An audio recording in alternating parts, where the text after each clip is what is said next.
Discover किसने किया था फर्स्ट टाइम? तो किसने किया था? रॉबर्ट हुक ने किया था। किसने किया था? रॉबर्ट हुक ने किया था। किसमें किया था?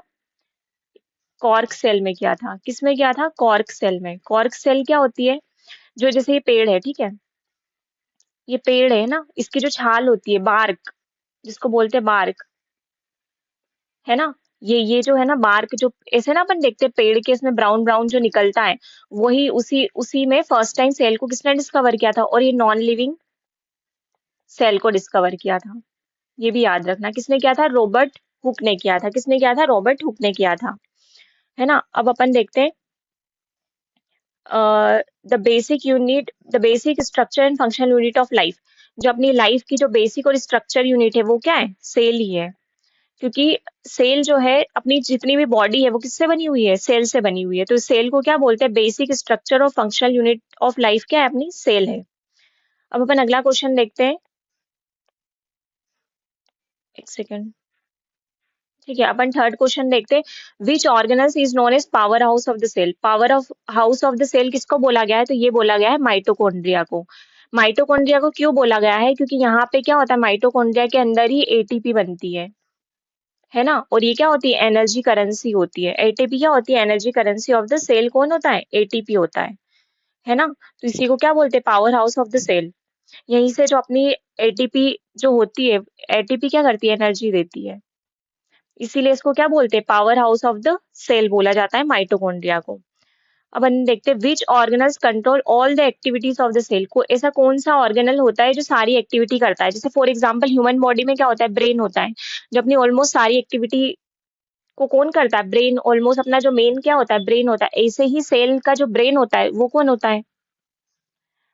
बताइए कौन होता है? Which cell organelles control all the activities of the cell? ये होता है अपना न्यूक्लियस, है ना। न्यूक्लियस के अंदर क्या होता है? अपने जेनेटिक मटेरियल होता है ना। ये सारी इंफॉर्मेशन क्या करता है? कैरी करता है। तो न्यूक्लियस अपना क्या हो गया? सेल का ब्रेन कौन हो गया? न्यूक्लियस, जो सारी एक्टिविटी को कंट्रोल करता है। जैसे अपने ह्यूमन बॉडी में जो ब्रेन होता है, ऐसे ही सेल का जो ब्रेन होता है उसको बोलते हैं न्यूक्लियस।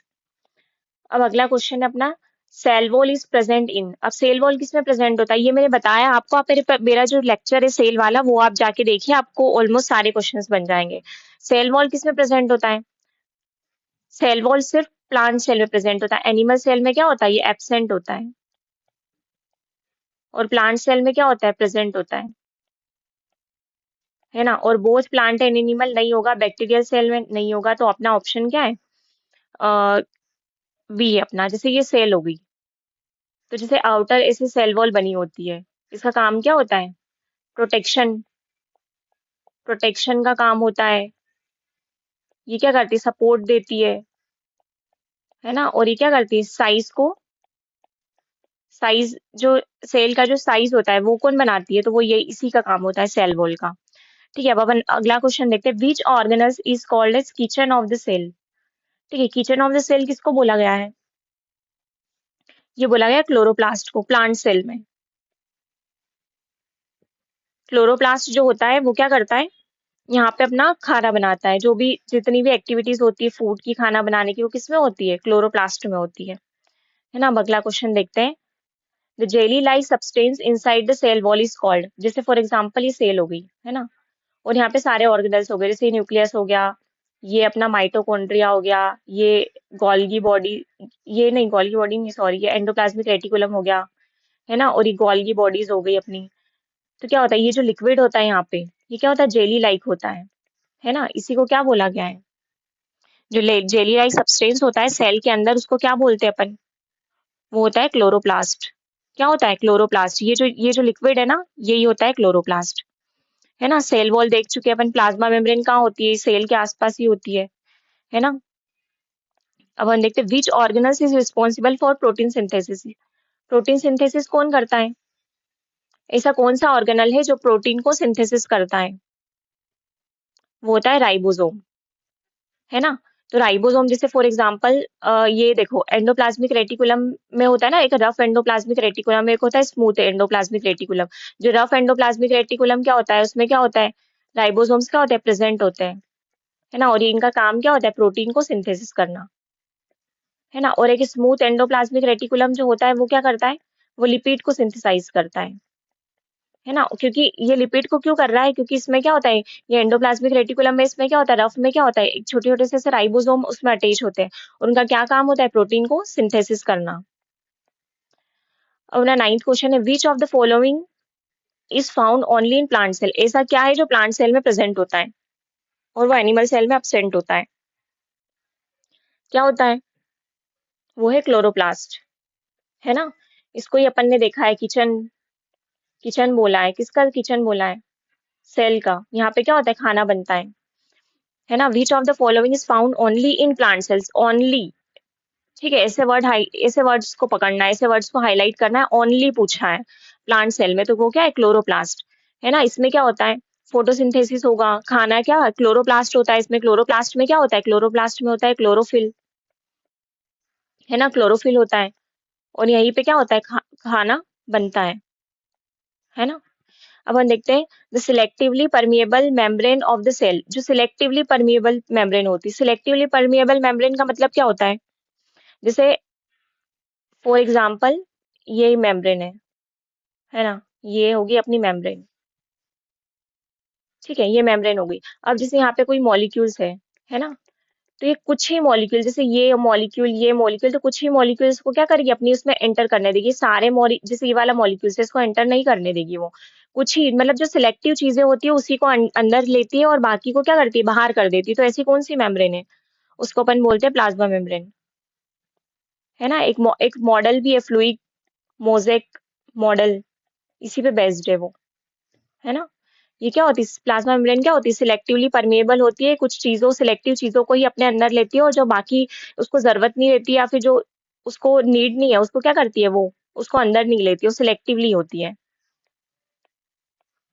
अब अपन देखते हैं 11th क्वेश्चन, इसमें क्या दिया है, which organelles is known as suicidal bag, suicidal bag किसको बोला है, सुसाइडल बेग किसको बोला है, ये बोला है लाइसोसोम को।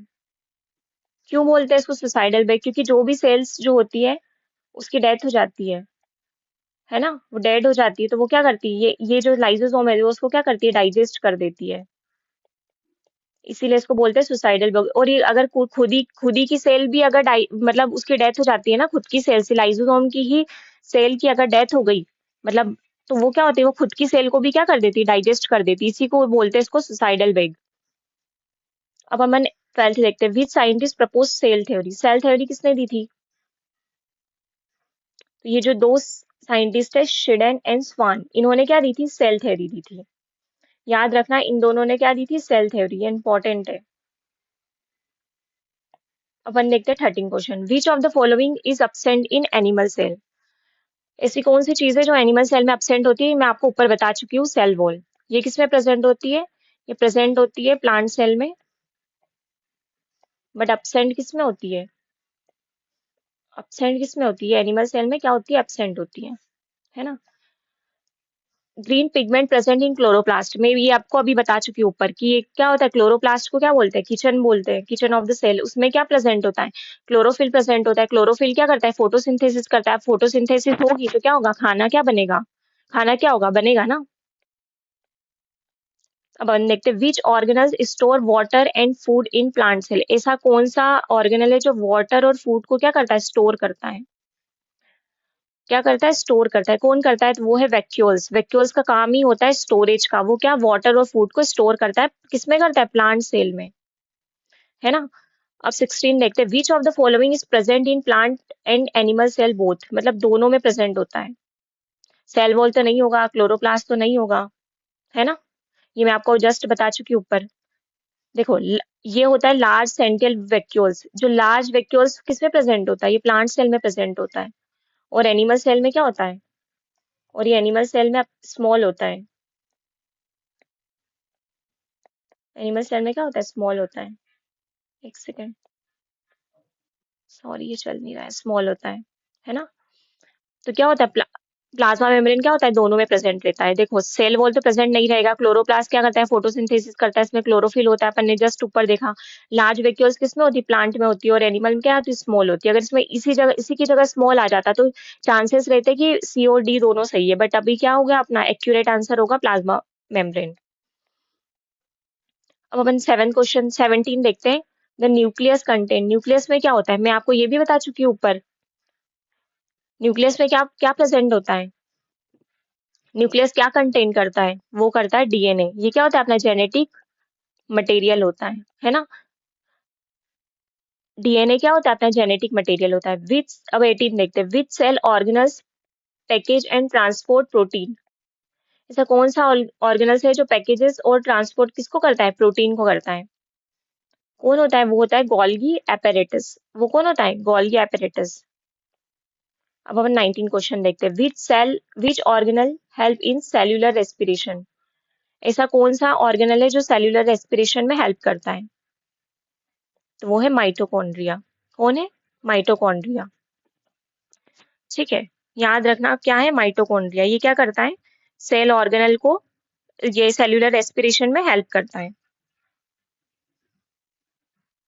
अब अगर आगे देखते हैं अपन, according to modern theory, modern cell theory जो होती है मॉडर्न वाली, वो क्या बोलती है, ठीक है, cell arise from pre existing cell. ठीक है, ये मॉडर्न थ्योरी क्या बोलती है, cell arise from pre existing cell. इसका क्या मतलब होता है कि जो देखो, ये दो सेल हो गई, ठीक है, ये पहली सेल हो गई, ये दूसरी सेल हो गई, ये है ओल्ड सेल और ये है न्यू सेल। प्री एग्जिस्टिंग का मतलब क्या होता है, cell arise from pre existing cell. इसका मतलब होता है कि जो नई सेल बनी है ना, ये पुरानी सेल से ही बनी हुई है। प्री एग्जिस्टिंग का मतलब क्या होता है, जो पुरानी सेल से नई सेल का बनने को क्या बोलते हैं, प्री एग्जिस्टिंग सेल्स। तो ये होती है, जैसे ये वाला जो सेल है ये डिवाइड होगी, जैसे सेल ये हो गई ना, अभी आगे जाके क्या होगी, डिवाइड होगी, दो में डिवाइड होगी। तो ये जो नई सेल है, फिर ये आगे जाके और किसी में डिवाइड होगी, फिर ये जो होगी फिर आगे जाके और किसी में डिवाइड होगी। तो ये क्या हो गया, ये ओल्ड सेल जो होती है, इसी से नई सेल बनती है, इसी को बोलते हैं प्री एग्जिस्टिंग सेल। तो उम्मीद करती हूँ कि आपको मेरा ये वाला एमसीक्यू वाला जो लेक्चर है वो पसंद आया होगा। अगर आपको ये सब की थ्योरी चाहिए तो आप प्लीज मेरे चैनल को विजिट करिए, यहाँ पे मैंने एक सेल चैप्टर पढ़ाया है, उसी में यहाँ से आपको सारे क्वेश्चंस बन जाएंगे। Thank you.